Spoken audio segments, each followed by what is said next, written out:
Sí, se le escucha, profe. Bueno, vamos a esperar un segundito que entren algunos más que están ahí en sala de espera, entrando, y después comenzamos.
Bueno, chicos, algunas cuestiones. El lunes es feriado, así que bueno, no va a haber clase de todos modos, siendo el día previo a la toma del parcial, que es el martes 24.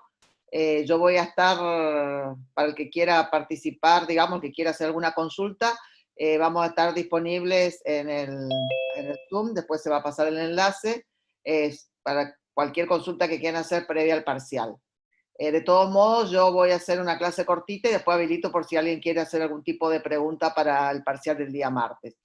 El día de mañana, lo que se va a realizar y para fortalecer un poco la parte práctica previa al parcial, las 4 horas van a ser prácticas y la comisión A va a trabajar de 18 a 20 y la comisión B va a trabajar de 20 a 22 horas.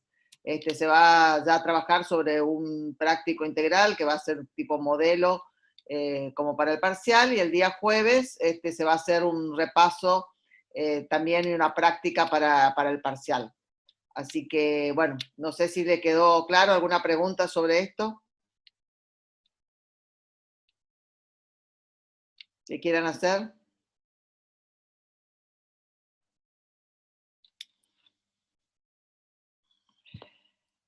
Otra cuestión que se va a precisar es, bueno, el parcial, ustedes saben que está conformado por una parte teórica y una parte práctica. Se comienza con la teoría, que seguramente va a ser a través del aula virtual, en ejercicios. Vamos a estar en una de las salas de Zoom y vamos a dividir, calculo que en 3 comisiones para poder hacer más fácil en el mismo horario, ¿cierto? El martes el parcial va a empezar a las 18 horas y se va a extender hasta las 22, las cuales la primera hora va a ser para la teoría, que no creo que sea una teoría de más de 45 minutos, y después de un breve descanso se va a compensar con la práctica, que va a ser un ejercicio que se va a subir a tareas y van a tener, bueno, ahí se le va a asignar el tiempo que van a tener para el parcial. Deben estar en las salas que a cada uno le corresponda, que van a ser, debido a la cantidad de alumnos que están inscritos, calculo que vamos a hacer 3 salas, se le va a pasar a qué comisión va a corresponder cada uno a los efectos del parcial, y el enlace correspondiente a cada grupo. No se va a permitir el cambio de una comisión a otra para el parcial, sino una vez que estén asignados deberán respetar la sala en que corresponde. Estamos, y se va también a publicar el protocolo que se va a tener en cuenta para rendir los parciales. ¿Está entendido, chicos? ¿Necesitan que le aclare algo más?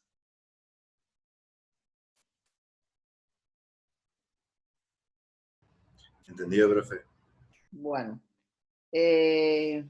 Siguiendo un poco, como para seguir un poquito con lo que venían hablando, ¿se acuerdan de que de tercera categoría nosotros habíamos visto cuáles eran los sujetos, cómo se determinaba partiendo, ¿no?, del balance comercial o de aquellas empresas que no tenían? Luego vieron las distintas evaluaciones de las existencias de bienes de cambio, productos elaborados, y hoy vamos a seguir analizando una cuestión que es la evaluación de inventario cuando estamos hablando de actividades ganaderas, y es el inciso D del artículo 56 que habla de Hacienda. Si me dan un segundito voy a ver si puedo compartir pantalla con ustedes.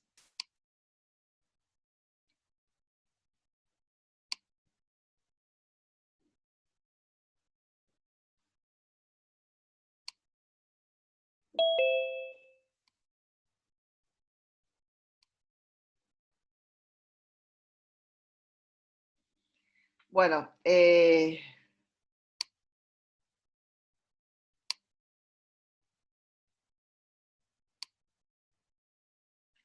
aquí yo compartí, no sé si la ven todos. Sí, profesor. Bueno, tenemos el artículo, lo que vamos a analizar hoy, después lo vamos a volver a ver, pero rápidamente, es el artículo 56, inciso D, 57 y 58 de la ley, y luego del decreto reglamentario, el artículo 138, 139, 140, 142, 143 y 144 del decreto reglamentario. Cuando ustedes leen el artículo 56, tanto en el inciso A como B, van a hablar de haciendas de cría, de establecimientos de hacienda de cría o de invernada. Y ahí le va a decir que en el caso de los establecimientos de cría se van a evaluar la existencia de mercaderías, o sea, de la hacienda, al costo estimativo por revaluación anual. Que ahora vamos a ver de qué se trata esto de costo estimativo por revaluación anual. Yo le puse cera porque por ahí van a encontrar esta abreviación. Y los establecimientos de invernada, que es el precio de plaza menos los gastos de venta. Como pueden ver, estamos hablando de dos tipos de establecimientos, el de cría y el de invernada. ¿A qué se refiere con los establecimientos de cría? Son aquellos que realizan o se ocupan desde el nacimiento, digamos, del ganado, desde su nacimiento hasta que lo venden, o sea, hacen todo el proceso, y a eso se llama establecimiento de cría. Y el establecimiento de invernada es el que compra ya los terneros, terneras o novillos, lo único que hacen es la parte del engorde para luego venderlo. No sé si entienden esa diferencia. En el establecimiento de cría es todo el proceso, es decir, obviamente tienen que comprar el ganado reproductor, toro y vacas, y de ahí comienzan todo el procedimiento y se ocupan desde su nacimiento hasta la venta. En cambio, en la invernada compran el ganado ya en pie y lo único que hacen es lograr el engorde para llegar al peso que es necesario, y después lo venden. También van a ver de que hay establecimientos que son considerados establecimientos mixtos, es decir, que se ocupan tanto a la cría como a ganado de invernada, y en ese caso hay que ir a ver el artículo 139 del decreto reglamentario, que dice que en caso de que el ganadero tenga un establecimiento tanto de cría como de invernada, deberá para cada ganado aplicar los criterios de evaluación determinados en el artículo 58, inciso C, perdón, 56, incisos D, que puede la evaluación al costo estimativo de revaluación anual para lo que es cría, y lo que es el ganado que tiene de invernada al precio de plaza menos los gastos de venta. El artículo 58 habla de que en general todo el ganado se lo considera como bienes de cambio. Esa es la regla general. Y existe la excepción como bien de uso, que son aquellos que se destinan a la reproducción. Esa es la excepción, y en este caso, aquellos que se destinan a la reproducción se los considera como bienes de uso y por lo tanto están sujetos, son factibles de realizar las amortizaciones previstas para los bienes muebles. ¿Cuándo se va a considerar como bienes de uso? Bueno, esto lo vamos a encontrar en el artículo 58 y en el decreto reglamentario en el artículo 137. Se consideran como bienes de uso los reproductores machos adquiridos, ya sea sean de lo que se llama rodeo general, o sea, puede ser cualquiera, pueden ser de pedigrí o puro por cruza. Y en el caso de la hacienda reproductora hembra, únicamente se considera como bien de uso cuando es de pedigrí o puro por cruza. ¿Está entendido esto? Esto lo van a está determinado en el artículo 58, que dice que a los fines de este impuesto se considera mercadería toda la hacienda, cualquiera sea su categoría del establecimiento agropecuario, que es lo que yo le decía, que era la regla general, como bienes de cambio. Y como bien de uso, dice, sin embargo, a los efectos de lo dispuesto en el artículo 88, que es el de amortizaciones, se otorgará el tratamiento de activo fijo a las adquisiciones de reproductores, incluidos las hembras, cuando fueran de pedigrí o puro por cruza. Entonces, acuérdense que se considera como activo fijo, o sea, como un bien de uso, a los reproductores adquiridos machos, cualquiera sea de rodeo general. Los rodeos general son los que son ganado común, puede ser de pedigrí o puro por cruza, pero cuando hablamos de hacienda reproductora hembra, tiene que ser ganado adquirido, pero de pedigrí y puro por cruza. ¿Está entendido esto, chicos? Sí, profe. Bueno, siguiendo con la evaluación, o a qué se refiere con costo estimativo por revaluación anual, ahí ya tenemos que pasar al artículo 57 de la ley, y después tenemos el artículo 140, 142 y 143 del decreto reglamentario, que hace algún tipo de aclaraciones sobre conceptos que están dispuestos en el artículo 57. El artículo 57 ustedes van a ver que está dividido en inciso A, B, C, D, y bueno, y de cada uno de ellos se trata de distintos tipos de hacienda que se evalúan bajo este sistema de costo estimativo de revaluación anual con sus propias características. Ahora bien, ¿qué es esto de costo estimativo por revaluación anual? Yo acá más o menos le hice paso a paso a qué se refiere. El inciso A, que es sobre el cual se aplica, habla de hacienda bovina, ovina, porcina. Quiero aclararle, cuando nosotros hablamos de especie, cuando la ley habla de especie, se refiere a esto, a la hacienda bovina, o sea, lo que es todo vacuno, ovina, porcina, excepto vientres. ¿Por qué? Porque vientres vamos a ver que se van a evaluar de acuerdo a otro inciso del artículo 57, que es el inciso C.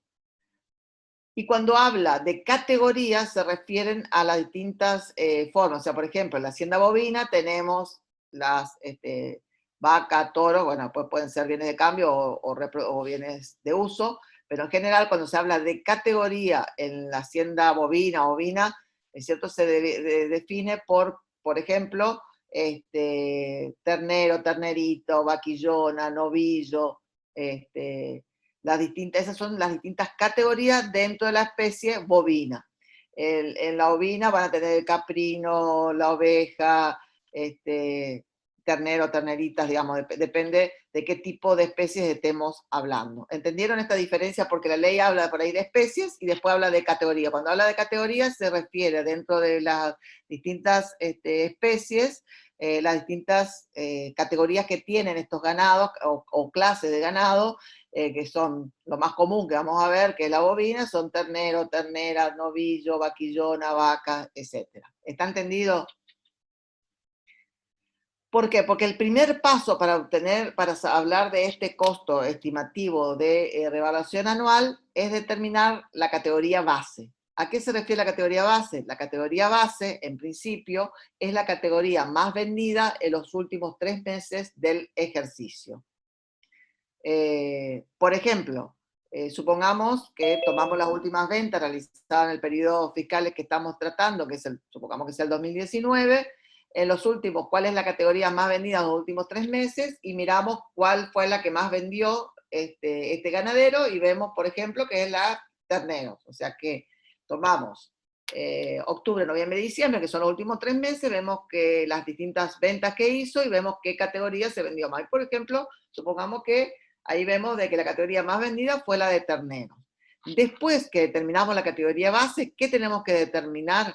El valor base sobre el cual vamos a trabajar. Yo lo que hice un resumen acá es, si ustedes leen el artículo 57, inciso A, van a ver que son estos pasos que les estoy diciendo. El determinar el valor base. ¿A qué se refiere el valor base?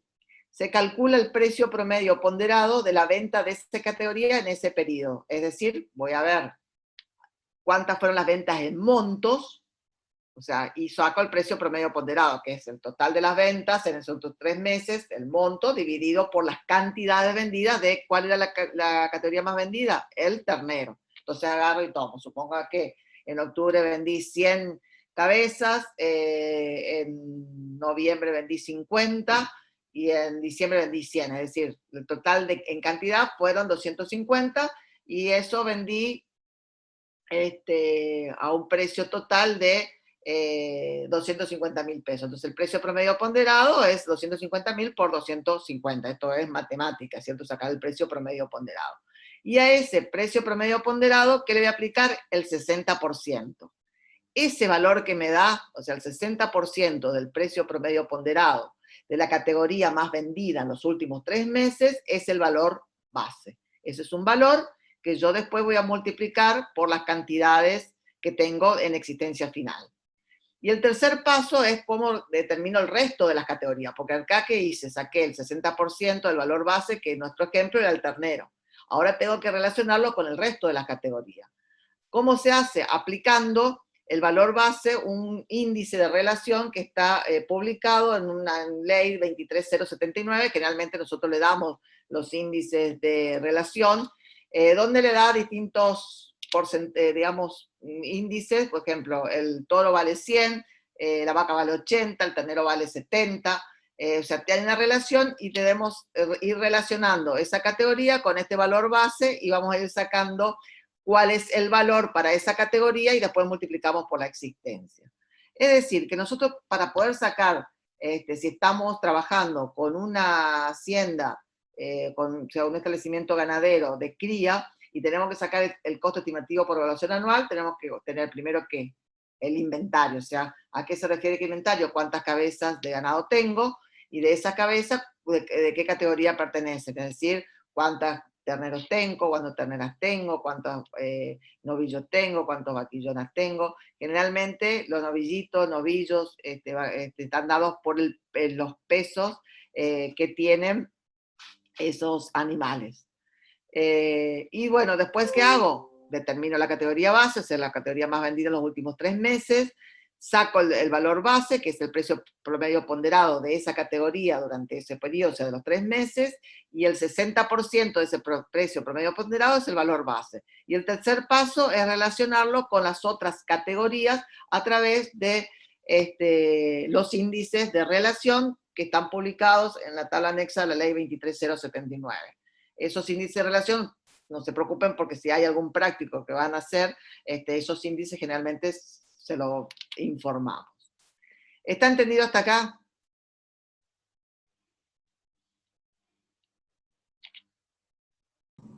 Sí, profe. Bueno, ahora bien, ¿qué pasa si no existieron ventas? Supongamos que en los últimos 3 meses yo voy a sacar y veo que no hubo ventas. ¿Qué me dice la ley? Determine cuáles fueron las categorías más compradas en los últimos 3 meses del ejercicio. Y ahí hago exactamente lo mismo. O sea, primero me fijo las ventas, no hay ventas, entonces paso a las compras.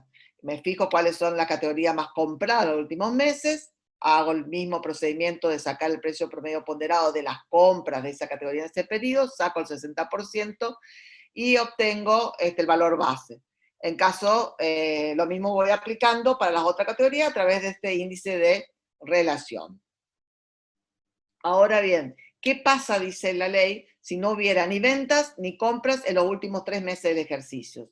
Entonces me dice que ocupe el valor de mercado, o sea, el precio promedio, el 60% del precio promedio ponderado del valor de mercado, donde acostumbra comúnmente a operar el contribuyente. Eso está en el inciso, el artículo 57, en el inciso A, en el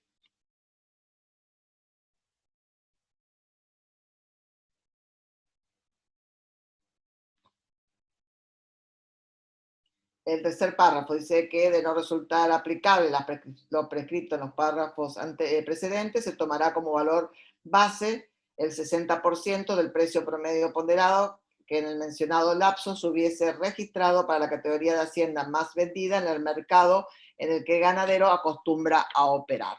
Entonces, fíjense, tenemos que ver la hacienda. ¿Qué tenemos que ver primero? Cuál es si tenemos ventas en los últimos 3 meses. Si tenemos ventas en los últimos 3 meses, ver cuál es la categoría más vendida. Si no tengo ventas, y ahí sacar el precio, el valor base, que está dado por el precio promedio ponderado de la venta de esa categoría en ese periodo, el 60%. Y después hacer el tercer paso, que es relacionarlo con el resto de las categorías a través del índice de relación. ¿Qué pasa si no hay ventas en estos 3 meses? Entonces tengo que ir a ver las compras. Si en esos 3 últimos meses tuve compras. Si no hubiese tenido compra, voy a la categoría más vendida en el mercado donde el ganadero acostumbra a operar.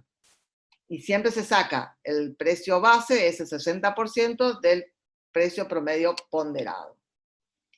Entonces tengo que ver algunas consideraciones, porque cuando hablo de ventas en los últimos 3 meses, el artículo 142, inciso A del decreto reglamentario, habla de venta de animales y que esta debe ser representativa. O sea, tengo que ver cuáles las ventas de ganado, la categoría de ganado más vendidas en los últimos 3 meses. Pero aparte, el decreto reglamentario, ojo que esta tiene que ser representativa. ¿Y qué se refiere cuando es representativa? Es que esas ventas realizadas durante estos 3 meses supere el 10% del total de la venta de esa categoría en el ejercicio. Es decir, en nuestro ejemplo, supongamos de que las ventas de ternero decíamos que eran 250 cabezas de ternero, que es lo que se había vendido en ese plazo. Entonces tengo que ver si ese 250 supera el 10% del total de las ventas de esa categoría en el periodo fiscal 2019, o sea, de enero a diciembre. Si supera ese 10%, entonces lo puedo tomar como valor, categoría base y valor base a esta categoría. Acuérdense que no solamente tiene que ser la más vendida, sino también tiene que tener debe ser representativa de acuerdo a lo dispuesto en el artículo 142 del decreto reglamentario. ¿Qué otra consideración también tenemos que tener en cuenta? ¿A qué se refiere con mercado ganadero donde acostumbra a operar el ganadero? Que está dispuesto también en el artículo 143 del decreto reglamentario, que es aquel donde realiza habitualmente sus operaciones o los mercados ubicados en las zonas cercanas al establecimiento. ¿Por qué? Porque ustedes saben de que finalmente la compra-venta de el ganado se trabaja por lo general con consignatarios, ¿cierto? A través de consignatarios y en mercados donde generalmente se hacen los remates de ganado, donde se vende, etc. Pero puede ser de que el establecimiento realice por sí mismo estas ventas, sin pasar por estos mercados, por ejemplo acá el más conocido es el de Virasoro, o te habrán comprado Linier, que dice cotización según mercado de Linier, etc. Entonces, pero puede ser que el ganadero no esté operando eso, sino lo haga en su propio establecimiento. Entonces, para saber cuál es el mercado donde el ganadero acostumbra a operar, voy a ver cuál es el mercado que está ubicado en la zona donde está el establecimiento. Y de acuerdo a eso voy a establecer cuál es el precio promedio, el 60% del precio promedio ponderado de la categoría más vendida en este mercado. Acuérdense que esta es la tercera opción cuando no tengo ventas en los últimos 3 meses o no son representativos, de ahí paso a las compras de los últimos 3 meses, y si no tengo, recién paso a esta opción. ¿Está entendido hasta ahí?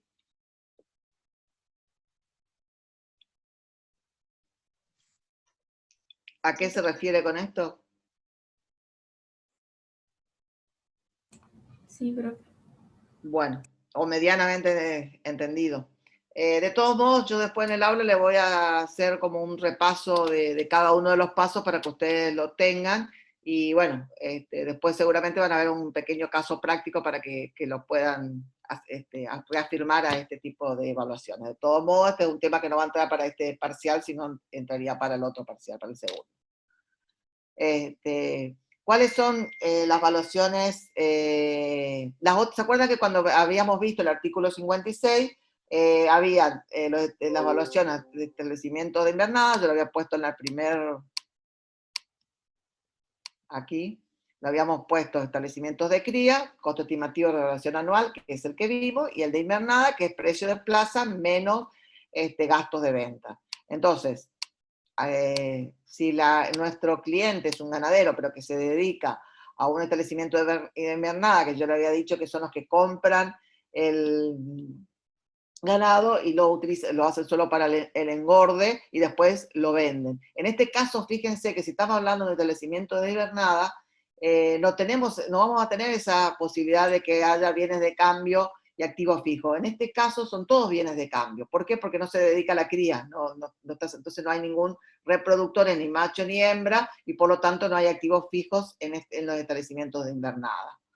¿Cómo se evalúan los establecimientos de invernada? Dice la ley, al precio de plaza para el contribuyente, a la fecha de cierre del ejercicio, en el mercado que acostumbra operar, menos los gastos de venta. ¿Dónde está determinado? En el artículo 56, y después en el decreto reglamentario, en el artículo 138, cuando habla del precio de plaza neto, libre de gastos de ventas. Entonces, si te toca un establecimiento de invernada, van a tomar cuál es el precio de plaza en el mercado que acostumbra a operar, y a eso le restan todos los gastos de venta, que generalmente son el traslado, los seguros, las vacunas, las comisiones de los consignatarios, quienes intervinieron en la producción, a eso se refieren los gastos de ventas.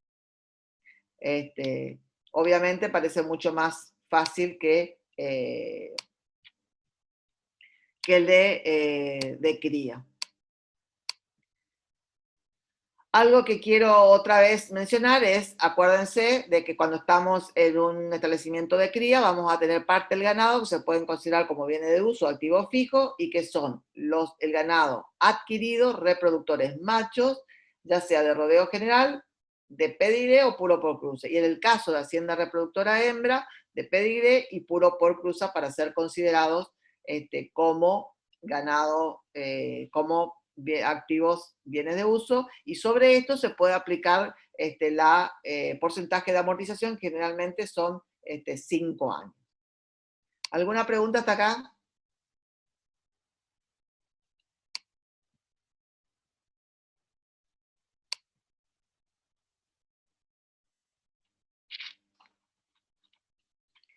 Bueno, ¿qué pasa? Ahí vimos para los ganados bovino, ovino y porcino, de establecimiento de cría. ¿Qué pasa y que utilizan el costo estimativo de regulación anual? ¿Qué dice el inciso B del artículo 57, que habla de otros tipos, dice otras haciendas, excepto los vientres, porque eso, como les explicaba, está legislado en el artículo 57, inciso C, habla de los otros casos de ganado, también se aplica el costo estimativo de relación anual, tal cual los pasos del inciso A, excepto que no se utiliza el índice de relación. Una vez que sacamos el valor base, ¿se acuerdan del tercer paso que habíamos visto en la presentación que vimos? Que estaba el primer paso, era la categoría más vendida en los últimos 3 meses. Después estaba el valor base de la categoría más vendida, que era el 60% del precio promedio ponderado. Y después estaba la la relación de las otras categorías, que es a través del índice de relación que estaba publicado en la ley. En el caso de otros ganados, que no sean el bovino, ovino o porcino, que puede ser el caprino o el equino, se hace hasta el segundo paso. Y después ese valor base se multiplica por las distintas categorías dentro de esos ganados. No se aplica este índice de relación porque no existe, digamos. ¿Qué pasa con los vientres? ¿Cuáles son los vientres? Los vientres son el ganado que está destinado a la reproducción. El inciso C dice, vientres, entendiéndose por tales, los que están destinados a cumplir dicha finalidad, y se tomará como valor de avalúo el que resulte de aplicar al valor que al inicio del ejercicio tuviera la categoría a la que el vientre pertenece a su finalización, al mismo coeficiente utilizado para el cálculo del ajuste por inflación. ¿A qué se refiere esto? Entonces, supongamos de que el ganado que vamos a considerar vientre, eso nos tienen que informar y decir, mire, esta cantidad de vaquillonas y de vacas van a ser destinadas, terneras, vaquillonas y vacas, van a ser destinadas a vientre, es decir, a la reproducción. Por lo tanto, ¿cómo voy a evaluar? No lo voy a hacer, si bien está previsto como excepción hacerlo, ¿cómo lo voy a hacer? Dice, al valor que al inicio tenía esa categoría al cierre. ¿Qué quiere decir esto? O sea, si yo voy a hacer las vaquillonas, ¿qué voy a mirar? Supongamos que en mi existencia me informaron de que hay 30 vaquillonas que van a ser destinadas a vientre. Entonces miro, vaquillonas, 30, me fijo cuánto estaban valuadas al inicio del ejercicio esas vaquillonas, y esas 30 las multiplico por ese valor. Eso es lo que dice el inciso C, y si es necesario, aplicaré el coeficiente de actualización previsto para el ajuste por inflación. ¿Desde cuándo? Desde enero hasta diciembre. No sé si entienden esta parte de vientre. Tomo la categoría, me fijo qué categoría tiene ahora ese ganado que se va a destinar a vientre, y me fijo qué evaluación tenía al inicio esa misma categoría. Vaquillona, me fijo vaquillona al inicio del ejercicio. Y es lo que coloco como evaluación, o sea, el precio unitario de esos ganados al cierre. Entonces, voy a multiplicar esas 30 vaquillonas por el valor que tenía al inicio. Si es necesario, lo tendré que actualizar con el mismo coeficiente que utilizo para el ajuste por inflación. Si lo que estuviera viendo sería ternera, tengo que fijarme cuál era el precio, el avalúo al principio del ejercicio de la ternera que voy a evaluar, le aplico, multiplico por el total de ternera que tengo, y si correspondiera, actualizo con el índice previsto, el coeficiente previsto para el ajuste por inflación. ¿Está entendido esto?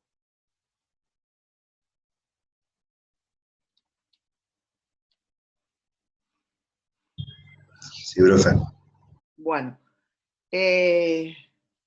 con esto hemos visto medianamente bien. Después vamos a hacer un repaso de vuelta de cada uno de estos tipos de evaluaciones y para que les quede más claro, pues ya hemos visto lo que es la evaluación de los establecimientos ganaderos, ya sea de cría o de invernada, los distintos tipos, especies de ganado, digamos, que estamos hablando, que pueden ser bovino, ovino, porcino, equino, caprino, etcétera, y cómo se trabaja con el costo estimativo de revaluación anual, a qué se refiere, y también vimos en el caso de invernada cómo se van a evaluar, y en el caso de establecimiento de cría hay parte del ganado que puede ser considerado como activo fijo, que son aquellos que están destinados a la reproducción. Que cuando hablamos de reproductores machos, es ganado adquirido, puede ser de rodeo general, puro por cruza o pedigrí. Y cuando hablamos de ganado reproductor hembra, son adquiridos puro por cruza y de pedigrí. Pueden ser considerados como activo fijo. ¿Alguna pregunta que quieran hacer?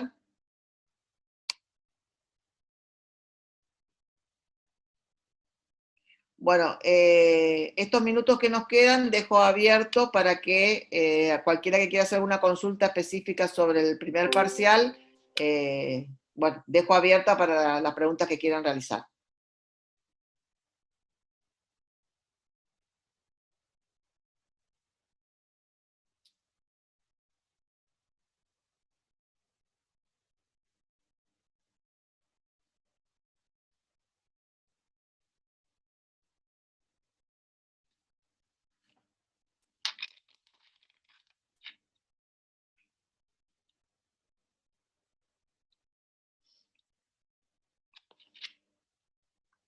Si quieren hacer una pregunta, la quieren hacer por el chat y no por con micrófono, no hay ningún tipo de inconveniente, la hacen por el chat.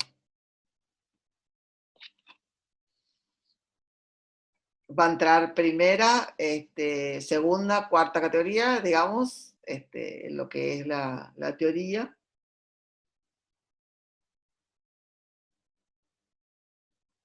Y la práctica, bueno, van a ver un práctico de cómo se determina, siguiendo la estructura del impuesto que ustedes tienen y que estuvimos viendo.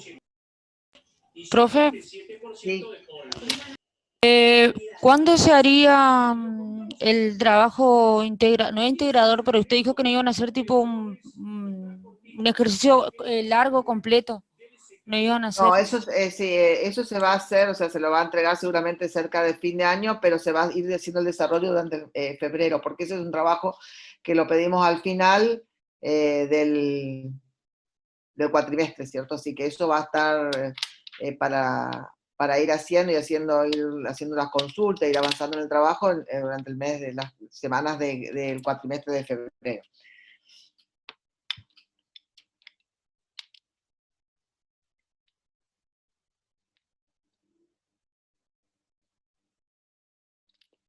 El horario del parcial, me preguntan acá, es a partir de las 18 horas hasta las 22, o sea, el horario normal del martes, obviamente, tal vez, el que no lo necesita no va a ocupar las 4 horas, pero por lo general la parte teórica seguramente no va a ser más de 45 minutos, 60 minutos, y después sí, entre 1 hora y media y 2 se le da para el desarrollo del práctico. El impuesto cedular no va a entrar en esta instancia, porque el impuesto cedular lo vamos a ver en febrero recién, cuando terminemos esta parte en forma específica. Así que impuesto cedular no vamos a dar ahora.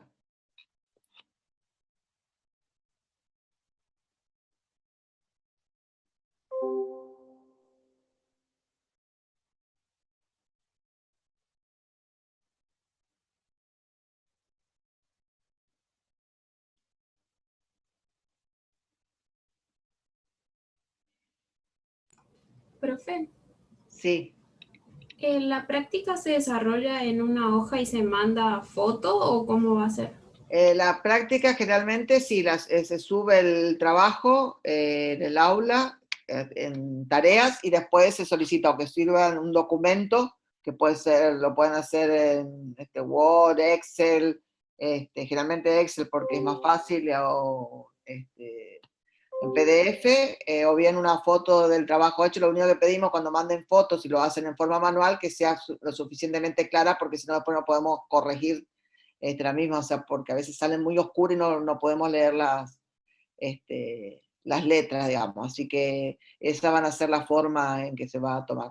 Lo otro, que tengan en cuenta de que la nota no se promedia, o sea, si salen mal en la teoría o salen mal en el práctico, salen mal en el parcial.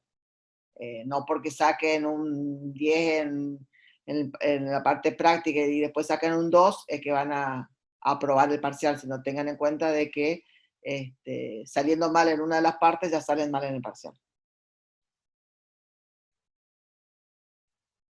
Profe, ¿y la nota de teoría terminado el ejercicio nos dice o no? Sí, seguramente va a salir porque lo vamos a hacer como para que quede al menos el porcentaje de acabado. No creo que para ser más rápido. Por lo cual, si no salieron bien en la teoría, bueno, en la realización de la práctica ya corre por su cuenta, ¿cierto? Ya saben parte de que no Ya no salieron bien. hacemos, ¿no? Claro, sí. Pero bueno, nosotros no podemos decirle que no rindan la parte práctica porque no es eliminatorio hacer la teoría o la práctica, digamos.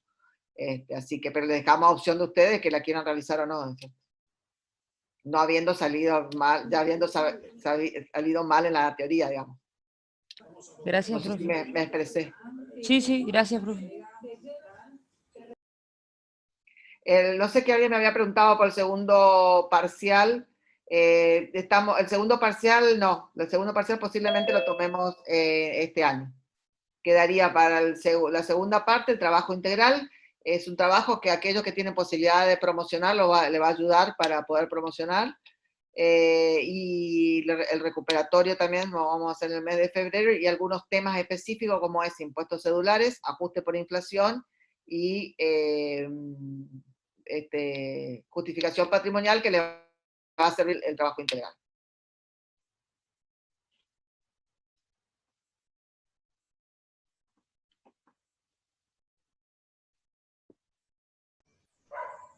De todos modos, vuelvo a repetir, el lunes, si bien es feriado, para todos aquellos que quieran hacer una consulta, voy a estar a partir de las 18 acá en el Zoom, digamos, para cualquier consulta que quieran hacer previas al parcial.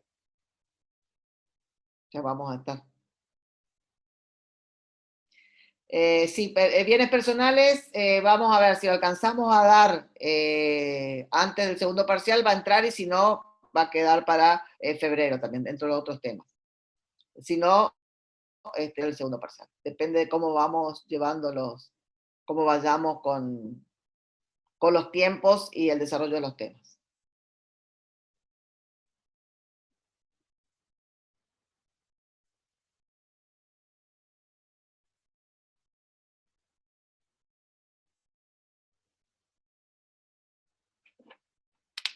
Usted tiene, bueno, la guía de estudio, bueno, yo le voy a, dentro en el aula, en la parte de cursado, como para que...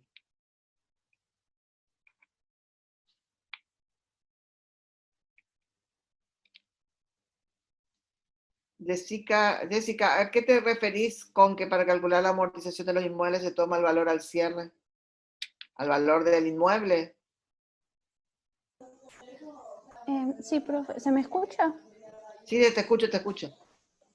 Porque es en realidad más de la parte práctica, pero tenía la duda porque hay unos ejercicios que, por ejemplo, me dice el valor de adquisición del inmueble y también me dice el valor de cierre, o sea, el valor, la evaluación del inmueble al 31/12 del periodo X, por ejemplo, que estábamos liquidando. Ahí tomo ese valor al 31/12, ¿no? Está bien. La realidad que sí, al valor de evaluación del bien. Bueno, muchas gracias. ¿Qué temas entran en el primer parcial? Y entran primera, segunda y cuarta categoría. Y en el caso de la parte práctica, van a ver en estas clases que quedan un trabajo integral, o sea, donde le van a dar los datos para que ustedes determinen la renta de primera, segunda, cuarta, tal vez le informen sobre tercera categoría, puede ser una empresa unipersonal, le van a informar cuál es el resultado, a lo efecto de que hagan la determinación, sigan la estructura de determinación, a eso le aplique cuáles son las deducciones generales y después las deducciones especiales para llegar al impuesto determinado.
En tanto a cómo se va a tomar, en principio tendría que ser el mismo dispositivo, porque una vez que lo bajas lo podés realizar en forma manual el examen.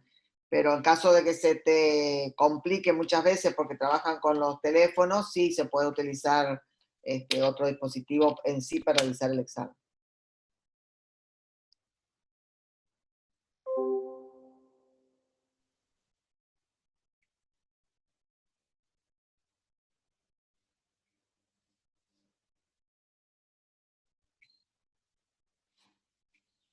fíjense en qué comisión van a estar para entrar en la sala que le corresponde a los efectos de rendir y tener la asistencia correspondiente, porque cada sala se va a tener en cuenta la asistencia en esa sala, así que no se vayan a cambiar y fíjense que a dónde corresponde que vayan.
Bueno, chicos, si no hay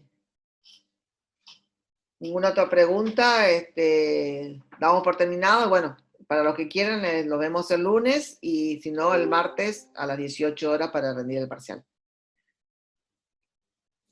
Bueno, esta semana no nos vamos a volver a ver porque ya van a empezar con los prácticos los 2 días que quedan, así que nos vemos la semana que viene. Cualquier consulta, ya saben, que pueden realizarlo o pueden mandar a través de algún correo si tienen alguna pregunta específica que quieren hacer. Así que bueno, buenas noches, chicos. Muchas gracias. Gracias, profe. Buenas noches, profe, gracias. No hay de qué.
Buenas tardes, chicos, ¿cómo les va?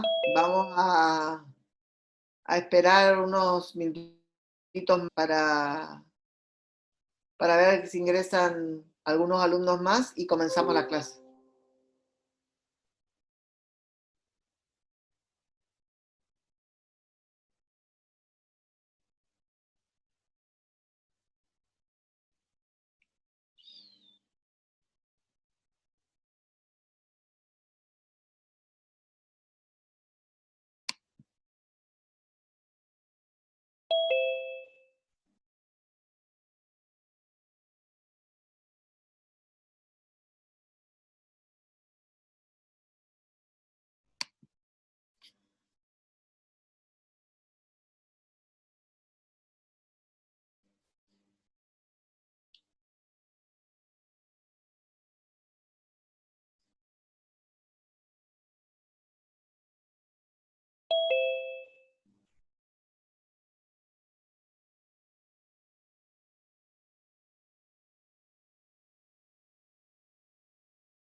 Hola, profe, tiene silenciado el micrófono. Bueno, comienzo de vuelta. Gracias, chicos. No, le quería comentar, bueno, buenas tardes a todos. Le quiero comentar, el día de mañana, las 4 horas van a ser de prácticos. Se va a trabajar ya con los modelos, como se va a trabajar en el parcial del día martes. Va a ser la comisión A, va a tener de 18 a 20 y la comisión B de 20 a 22. Y el jueves van a seguir repasando y haciendo todas las consultas que quieran, también prácticas, sobre el parcial, o sea, sobre los temas que van a entrar en el parcial. Yo hoy voy a dar la clase bastante corta, digamos, de evaluación de Hacienda, y después dejo abierto para las consultas que quieran hacer para el primer parcial. De todos modos, el lunes 23, que es feriado, lo mismo vamos a estar en el Zoom, enlace que se lo vamos a comunicar, para cualquier consulta que quieran hacer para el parcial del día martes. Ese es optativo, o sea, el que quiere participar lo puede hacer, y el que no, no, digamos, simplemente para ayudarlos un poquito con el primer parcial. El primer parcial se va a desarrollar el día martes 24 a las 18, a partir de las 18 horas, se va a comenzar con la parte teórica, que generalmente va a ser un ejercicio en el aula virtual, y luego va a hacer el trabajo práctico, el cual se sube en tareas y tienen que desarrollarlo ya sea en forma manuscrita, por lo cual pedimos mucha prolijidad y que sea claridad, y después lo pueden subir a través por foto o alguno, o bien lo pueden hacer en alguna herramienta, que puede ser un Excel, PDF, etcétera, lo que a ustedes resulte, Word, lo que a ustedes les resulte más cómodo. Así que bueno, esos son más o menos, y estén atentos también porque para rendir el parcial vamos a dividir en 3 salas diferentes, para facilitar un poco la participación de todos y la asistencia, debido a que son muchos alumnos, al menos los que están inscritos. Así que en su momento se va a comunicar a qué comisión pertenece cada uno, y por favor le pedimos que respeten por los efectos de la organización y de la asistencia que se le va a tomar, o sea, a través cuando ingresen al aula. ¿Alguna pregunta que quieran hacer sobre este tema en especial?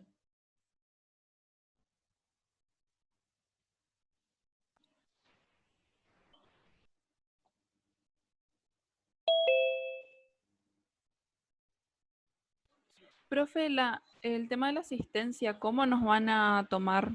No, directamente vamos a marcar la asistencia como hacemos siempre. O sea, cuando hacemos una presencial, generalmente hacemos una planilla donde cuando entregan el parcial lo firman, digamos, y tanto acá lo que vamos a hacer y lo que sí le vamos a pedir, que cuando entren a las salas coloquen su nombre completo. A medida que van entrando, vamos a tomar por el mismo sistema la asistencia.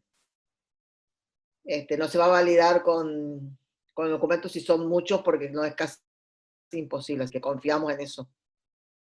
Si te referías a eso, a eso es lo que me estás preguntando. Sí, profe, eso. ¿Y vamos a estar con las cámaras encendidas y el audio también?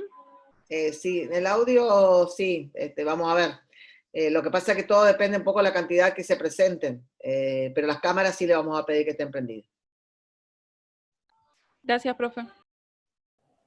Profesora, ¿el parcial va a ser por Zoom, así como por este medio se desarrollan las clases, o hay que entrar al aula virtual? Van a ser las dos cosas. O sea, por un lado, vamos a estar en las salas correspondientes para el efecto de la asistencia, y bueno, para cualquier consulta que quieran hacer, en la sala que le corresponde, que va a ser por Zoom, y vamos a utilizar otras plataformas porque por la cantidad de alumnos no solamente vamos a poder hacer por Zoom. Y aparte, el parcial, la parte teórica va a ser a través del aula virtual, y la parte práctica se sube el ejercicio por el aula virtual a través de tareas, y después tienen que presentarlo ahí mismo, ¿cierto? Entregarlo por ese mismo medio. Así que se trabaja con las dos cosas. Gracias, profesora.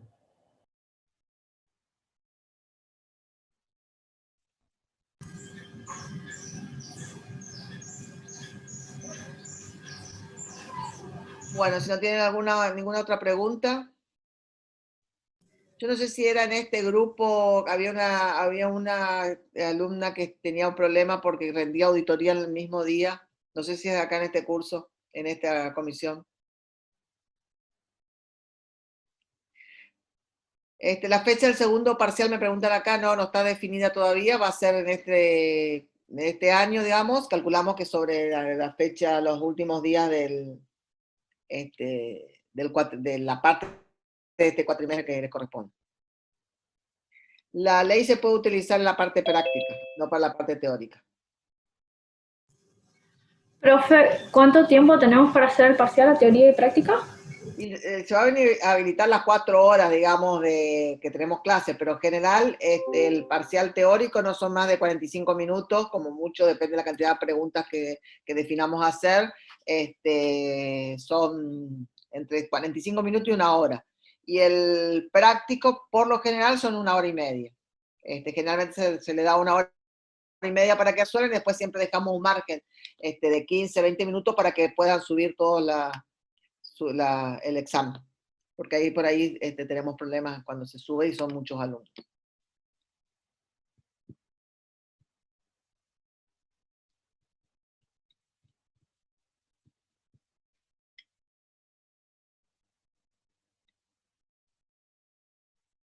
Bueno, si no hay otra pregunta sobre sobre la organización, de que a medida, durante esta semana, digamos, le vamos a te voy a ir haciendo los avisos y los anuncios para que queden claros y cualquier cosa no hagan las consultas.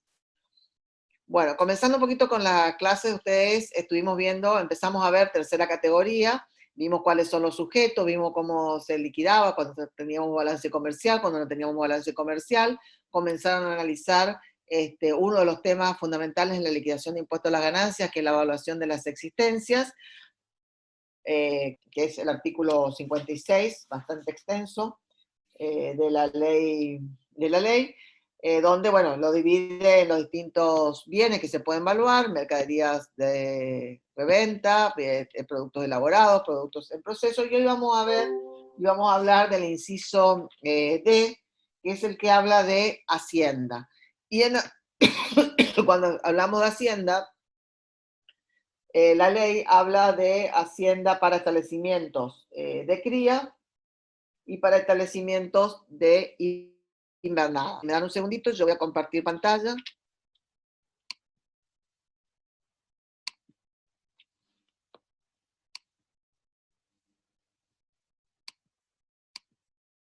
Como les decía, la evaluación de Hacienda lo vamos a tener, está establecida y reglamentada en los artículos 56, 57 y 58 de la ley, y después en el decreto reglamentario, en los artículos 138, 139, 140, 142, 143 y 144.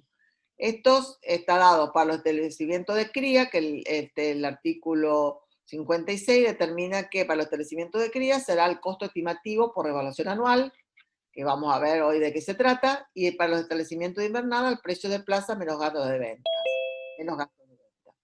¿A qué se refiere cuando hablamos de establecimiento de cría? Generalmente establecimiento de cría es el que se dedica a todo el proceso, digamos, desde el nacimiento hasta que se realiza el distinto engorde, hasta que está en condiciones de ser vendido un ganado, o la posibilidad de seguir poniendo o destinarlo a la reproducción. Y los de invernada es cuando compran ganado, lo hacen al engorde y lo venden, es decir, no hacen todo ese proceso desde el nacimiento hasta que el ganado se vende, sino que simplemente se compran tanta cantidad de terneros, se lo hace el engorde y de ahí se los venda. Esas son las diferencias. Hay establecimientos que se realizan los dos tipos, ¿cierto? No necesariamente tiene que ver, el establecimiento tiene que ser de cría, de invernada, sino que puede haber establecimientos que sean mixtos de cría y de invernada, y en ese caso, bueno, para cada tendrá que definir cuáles son las existencias de su mercadería, digamos, del ganado de cría, y cuál es el de invernada, a los efectos de poder hacer su evaluación. Por lo general, el artículo 58 del decreto reglamentario, en su artículo 37, cuando habla de la evaluación, dice que se van a considerar como regla general a todo la existencia de ganado como bienes de cambio. pero como excepción, y el artículo 58 lo determina, se puede determinar parte de esos ganados, esa existencia, como bienes de uso o activo fijo, como determina la ley. ¿Cuáles son o qué parte del ganado del que se considera como bien de uso o activo fijo? Los reproductores, es decir, aquel ganado que está destinado a la reproducción. ¿Cuáles son? Los reproductores machos adquiridos o la hacienda reproductora hembra, pero en el caso de hembra tiene que ser pedigrí y puro por cruza.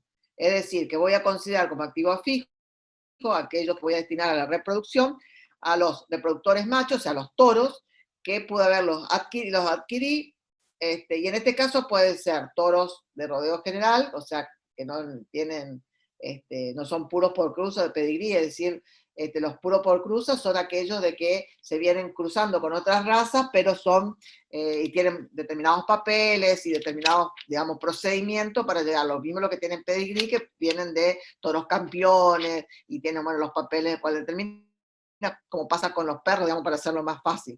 Y los rodeo general son aquellos de que no poseen esta cuestión. En el caso de los reproductores machos, que serían los toros, no hay ningún problema. Ahora, cuando hablamos de hacienda reproductora para considerarla como activo fijo, a estas hembras tienen que ser si de pedigrí o puro por cruce, y puro por cruce.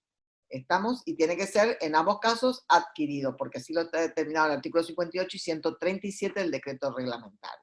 Entonces, en general, tenemos que considerarlos todos como bienes de cambio, excepto los reproductores machos y hembras que se utilicen a los efectos de reproducción. En ese caso se los puede considerar como activo fijo, bienes de uso, y por lo tanto son susceptibles de ser amortizados.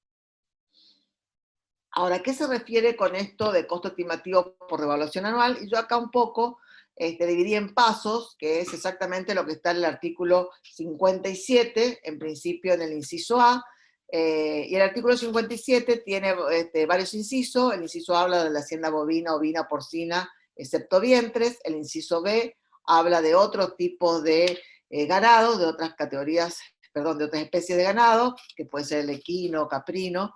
El inciso C de este artículo habla de los vientres, y el artículo D, bueno, determina una forma de evaluación en el caso de específicos de algunos tipos de establecimientos de cría. Pero en general, el A, B y C son los que vamos a ver cómo se evalúan, entendiendo que estamos en un establecimiento de cría, donde se aplica el costo estimativo por evaluación anual. Cuando hablamos de hacienda bovina, ovina, porcina, excepto que estemos hablando de vientres, ¿y por qué los separo acá y pongo excepto vientres? Porque los vientres están establecidos en el inciso C, cómo se evalúa. El primer paso para poder establecer el costo estimativo, la evaluación de la existencia de ganado bovino, ovino, porcino, por el costo estimativo por evaluación anual, es determinar la categoría base.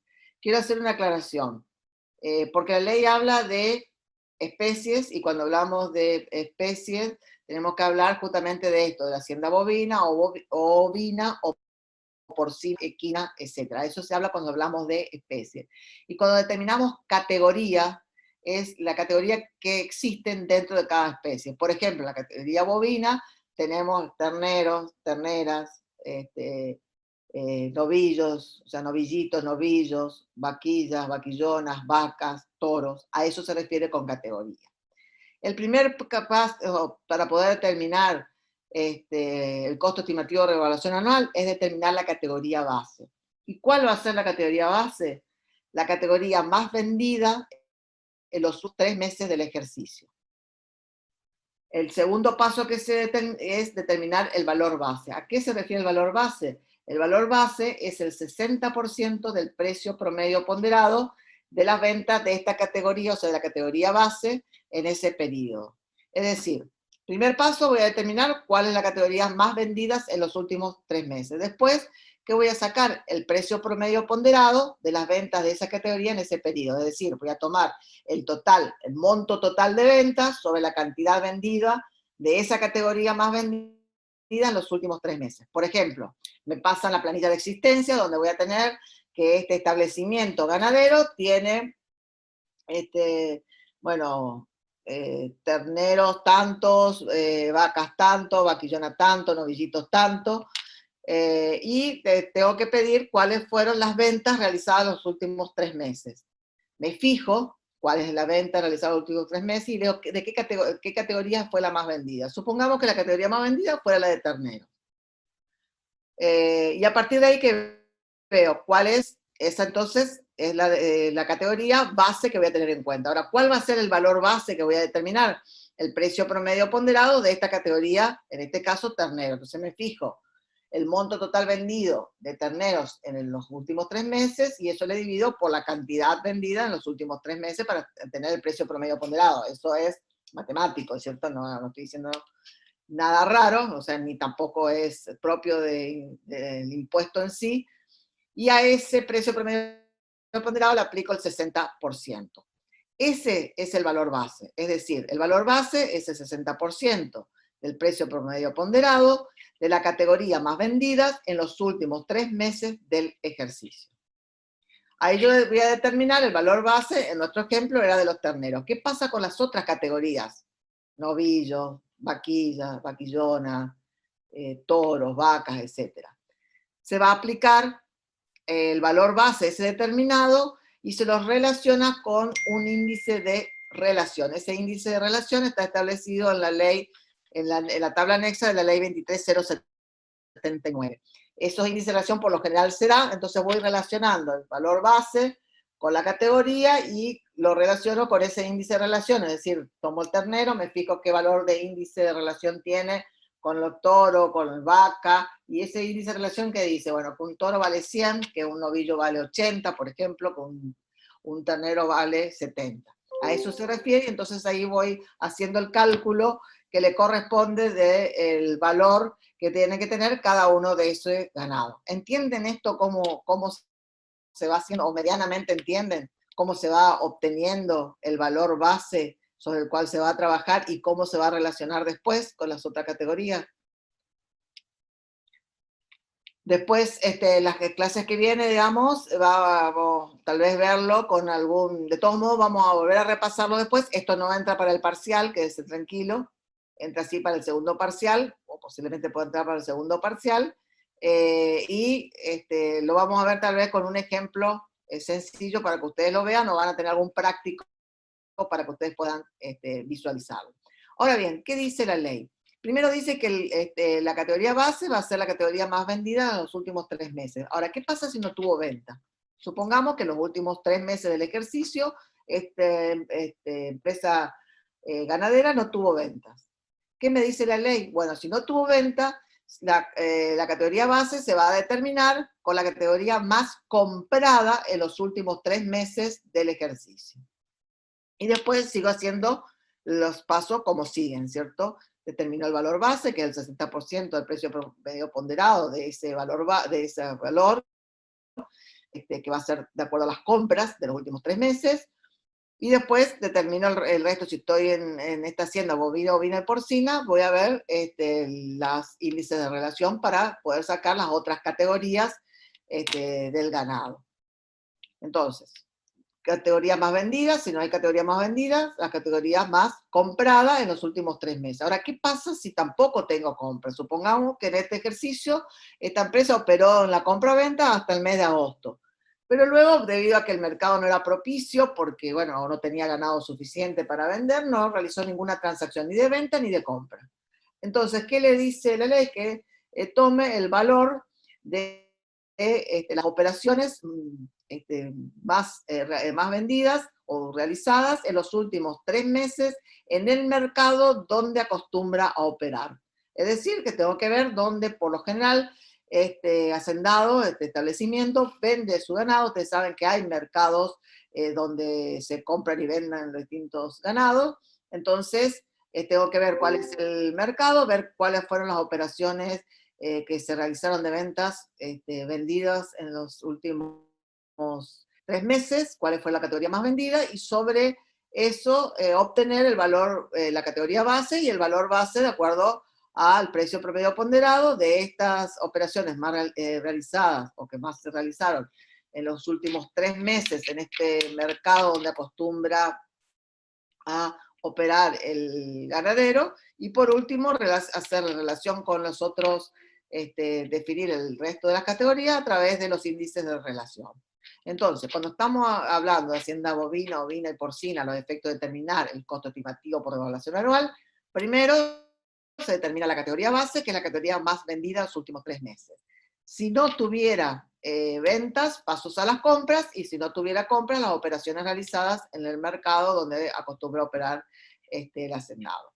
Ahora bien, cuando hablamos de las categorías más vendidas en los últimos 3 meses, la ley, y mejor dicho, el decreto reglamentario, habla de que tiene que ser, no solamente son las categorías más vendidas en los últimos 3 meses, sino que tiene que ser representativa, o sea, esa venta de animales tiene que ser representativa. ¿Cuál es? Es en la que los lapsos de los 3 últimos meses del ejercicio superan el 10% del total de las ventas de la categoría base al cierre del ejercicio. Es decir, yo tengo que ver, en nuestro caso habíamos hablado de terneros, entonces yo decía, bueno, la categoría más vendida es terneros. Supongamos de que yo vendí en los últimos 3 meses del ejercicio 250.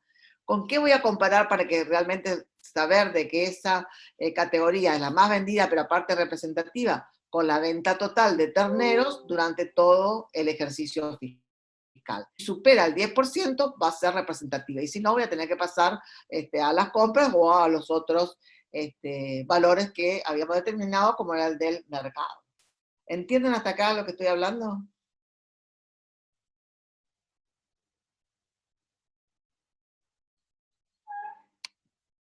Y otra consideración que hay que tener en cuenta es a qué se denomina como un mercado donde el ganadero acostumbra operar. Esto es un concepto que está establecido en el artículo 143 del decreto reglamentario, que dice que es aquel donde se realiza habitualmente las operaciones, o bien los mercados ubicados en la zona del establecimiento, cercanas al establecimiento.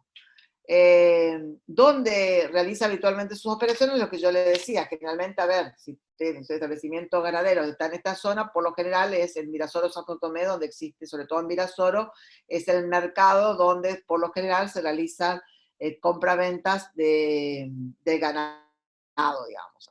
Estos pensaban que se hace a través de consignatarios, etc. Ahora, ¿qué pasa si ellos no actúan en estos mercados, estos establecimientos, sino que lo hacen en su propio lugar de establecimiento y compran y venden sin intervenir en los mercados donde generalmente se opera? En ese caso dice de que debe tener en cuenta el mercado más cercano a la zona del establecimiento. ¿Estamos? Bueno. Nosotros habíamos visto entonces en el artículo 56 de que hablábamos de 2 tipos de evaluaciones, de 2 tipos de establecimientos. El de cría, que se trabajaba con costo de evaluación estimativo anual, y en los establecimientos de invernada hablábamos del precio de plaza para el contribuyente a la fecha de cierre del ejercicio en el mercado donde acostumbra operar, menos los gastos de venta. Entonces, en este caso, las existencias, cuando estamos, acuérdense, en el establecimiento de invernada, es aquel que compraba el ganado, lo ponía en engorde y después lo vendía. Entonces, cuando estamos en este tipo de mercados, de establecimientos de invernada, que voy a tomar el precio de plaza para el contribuyente en el mercado, o sea, voy a ver a cuánto se está vendiendo los terneros. Tengo que evaluar terneros, tengo 200 cabezas de ternero y quiero saber cuánto tengo que evaluar los efectos del impuesto a las ganancias. Entonces me fijo cuánto es el precio de plaza del mercado donde acostumbro a operar del ternero, a eso le resto los gastos de venta, que generalmente son considerados el transporte, las vacunas, y determinados gastos que se realizan para el traslado del ganado, y sobre eso le aplico, me va a dar el valor al cual voy a multiplicar mis unidades en existencia de ternero, y así con cada una de las categorías, novillos, vaquillonas, etc. ¿Estamos? A eso se refiere con la evaluación en establecimientos de invernada. Si ustedes leen el decreto 128, habla del valor de que se aplica el precio neto de plaza. Al hablar precio neto de plaza, es decir, que le está descontando todos los gastos necesarios para realizar las ventas. Algunas consideraciones que quiero hacer es, ¿se acuerdan cuando hablamos de aquellos activos fijos de ganado? Generalmente esto, como viene de uso, se utiliza en los establecimientos de cría. El establecimiento de invernada, al no ocuparse, digamos, del nacimiento y de la cría del ganado, sino que la compra, engorda y venta, no existe la definición de bienes de uso, y en los establecimientos de invernada todas las existencias o las cabezas de ganado son considerados bienes de cambio. ¿Qué pasa con los otros tipos de ganado? Porque acá hablamos por el costo estimativo de revaluación anual para la hacienda bovina, ovina, porcina, excepto los vientres. Y para los otros ganados se sigue el mismo procedimiento, que es lo que está dispuesto en el inciso B del artículo 57, que dice otras haciendas, con excepción de las consideradas en el apartado C, que son los vientres. El valor para practicar el avalúo por cabeza es por cabeza y sin distinción de categorías, sería igual en cada especie al 60% del precio promedio ponderado de las categorías de los más vendidas en los últimos 3 meses.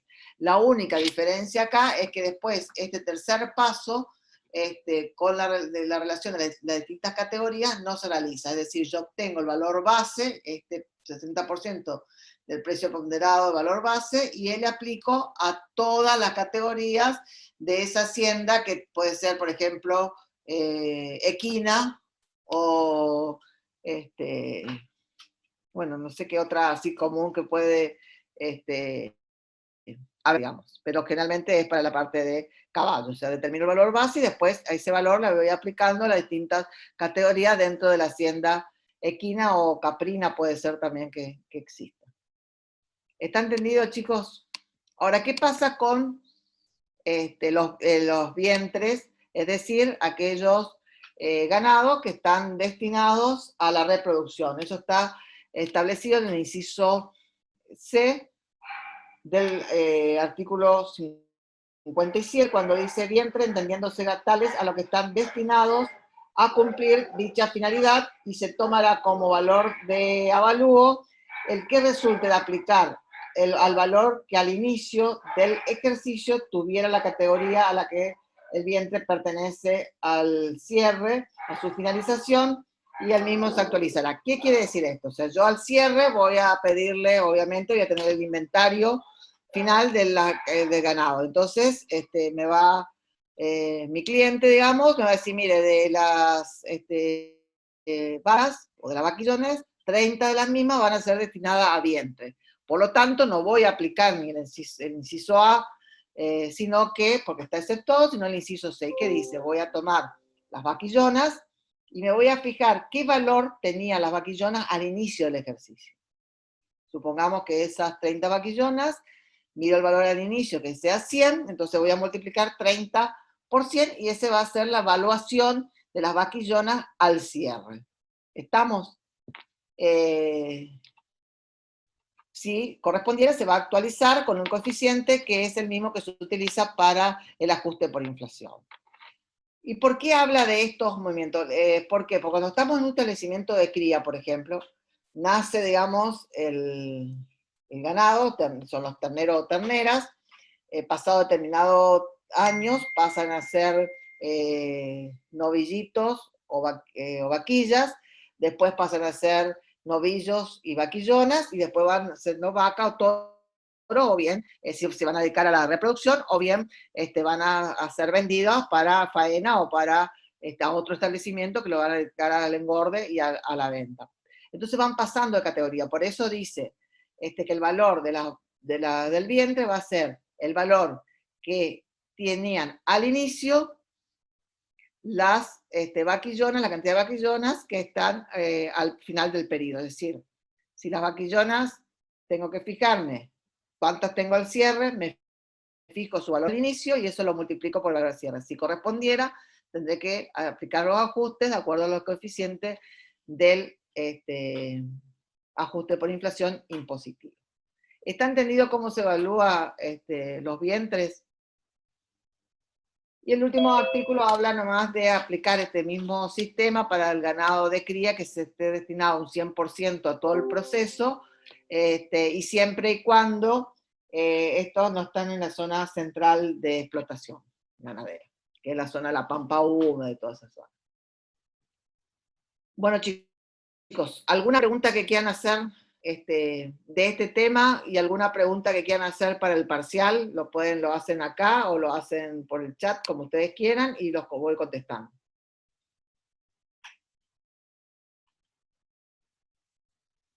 Sobre este tema, seguramente después del parcial vamos a hacer un repaso rápido, van a hacer algún trabajo práctico que le va a permitir reafirmar, y bueno, vamos a seguir con tercera categoría. ¿Qué temas entran en el parcial? Va a entrar primera, segunda y cuarta categoría, siguiendo la estructura del impuesto, o sea que si hay algo de tercera, va a ser información nada más que ustedes lo ubiquen, después se van a hablar de deducciones generales, deducciones especiales, hasta llegar al impuesto, hasta la ganancia neta sujeto a impuesto y el impuesto determinado.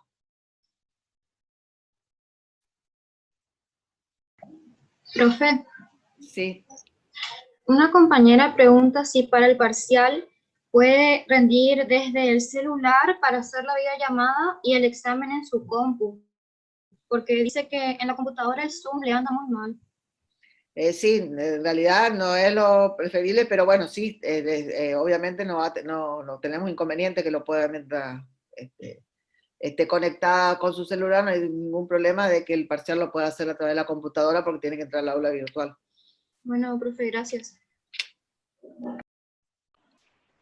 Profe, ¿exenciones también entra? Sí, entra exenciones. El parcial es teórico práctico, chicos. Me están preguntando acá, el parcial es teórico práctico, es decir, tiene una parte teórica, que es la primera que van a rendir, que el tiempo para realizar estará entre 45 minutos y 1 hora, y después van a pasar a la parte práctica, que será más o menos un trabajo práctico que por lo general lleva para su ejecución se le da 1 hora y media, más 15, 20 minutos para que puedan subir el trabajo al aula virtual en el aplicativo de tareas. Así que son de los dos tipos, y lo que le quiero aclarar es de que no hay un promedio de notas. ¿Qué quiere decir esto? Que si ustedes sacan un 2 en la teoría, ya salieron mal en el parcial, por más que saquen un 10 en la práctica, y viceversa, ¿cierto? Así que tiene que, para quedar regular, tiene que sacar más de 4 en ambas partes, y para promocionar más de 6 en ambas partes. Por lo cual, ¿qué le estoy queriendo decir? Que posiblemente ustedes tengan la nota, si trabajamos en ejercicio, por lo general la nota o el porcentaje de preguntas correctas ya le va a salir. Si ya no salieron, si tienen un 2 en esa parte, ya saben de que está mal, van a salir mal en el parcial, así que pueden optar por rendir una práctica. Eso queda a voluntad de ustedes, ¿cierto? Nosotros no podemos cercenar la posibilidad de que rindan la práctica, aun cuando la teoría haya salido mal. Pero quiero aclararle eso, si ya salieron mal en la teoría, sepan de qué en el parcial de salieron mal. Profe, ¿y Sí. la parte teórica va a ser tipo ejercicios como nos subió la vez pasada en el aula virtual o Sí, ejercicios exactamente. teóricos prácticos? Como los ejercicios por un lado va a estar la teoría, que van a hacer ejercicios como fue el trabajo evaluable que hicieron, que se va a promediar con el parcial. Y por otro lado va el parcial, que es un trabajo, un ejercicio como los que van a ver en estos días, seguramente van a desarrollar mañana, y van a repasar o reafirmar el jueves el trabajo práctico. Son dos cosas separadas. Bueno, gracias. Profesor, le hago una pregunta. Sí. Igualmente, si no aprobamos la parte teórica, ¿podemos realizar la práctica para quedar regulares o eso ya tampoco no No, incluye? una vez que saliste mal, o sea, Una vez que sacaste un 2 en la teoría, saliste mal en el parcial. Perfecto, gracias.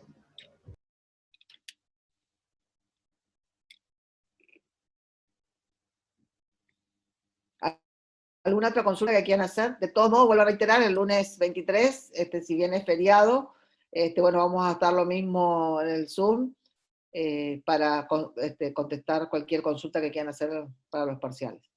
Y el martes y el jueves se va a desarrollar todo lo que es práctico para que consulten y miren todas las dudas que tienen.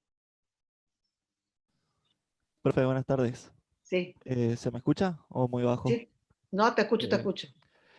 En el práctico que se realizó de teoría por el aula virtual, nosotros contestamos con la mayoría con mayúsculas las respuestas.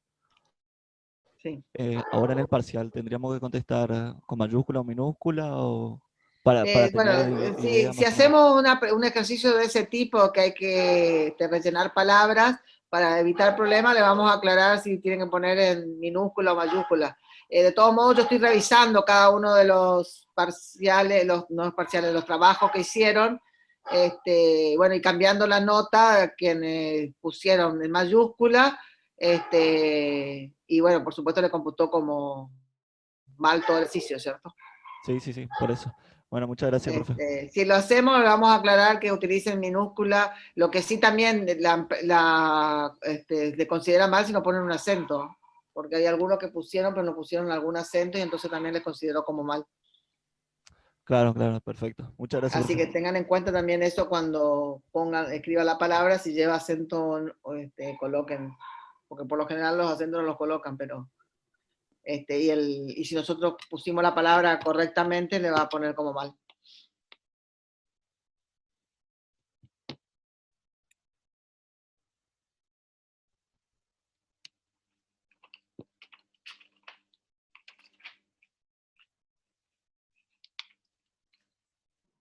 Profe, Sí. con respecto a la parte práctica, ¿podemos hacer un Excel y subir como tareas o sí tiene que ser manuscrito y sacar una foto y ahí subir? No, se puede hacer en Excel o subirlo por PDF, lo mismo, o bien hacerlo en manuscrito. Lo único que pedimos cuando es manuscrito que por favor sea claro, prolijo y la foto sea legible, porque a veces las fotos no son legibles y nos cuesta mucho poder corregir el examen porque no leemos lo que colocaron, digamos. Así que por ahí eso sí le vamos a recargar mucho porque si no nos cuesta mucho después hacer la corrección. Pero lo pueden hacer en Excel. Dale, y después... profe, gracias. Profe, ¿y usted después nos va a pasar la nota del integrador nuevamente? Porque yo, por ejemplo, no aprobé porque había escrito todo por mayúscula. Sí, yo estoy corrigiendo, lo que pasa es que son bastantes, casi 200 alumnos los que se presentaron, así que estoy viendo y cambiando el porcentaje, así que en el transcurso de esta semana calculo que voy a terminar y les voy a subir para que ustedes saben. Ustedes saben que ese trabajo evaluador se va a promediar con la nota del parcial. Claro, por eso. Bueno, gracias.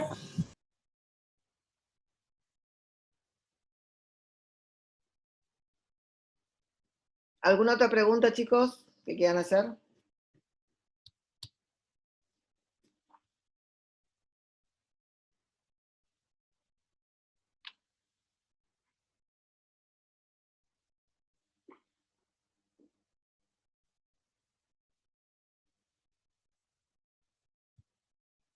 Bueno, si no tienen ninguna otra consulta, bueno, nos vemos el lunes para los que quieran hacer algún tipo de consulta, vamos a estar disponibles. Sí, seguramente ya el sistema le va a dar la nota. Me estaban haciendo una pregunta acá, dice si el sistema al finalizar la teoría ya nos va a dar la nota. Sí, le va a dar la nota, así que ahí ya van a saber cómo le fue en la teoría, digamos.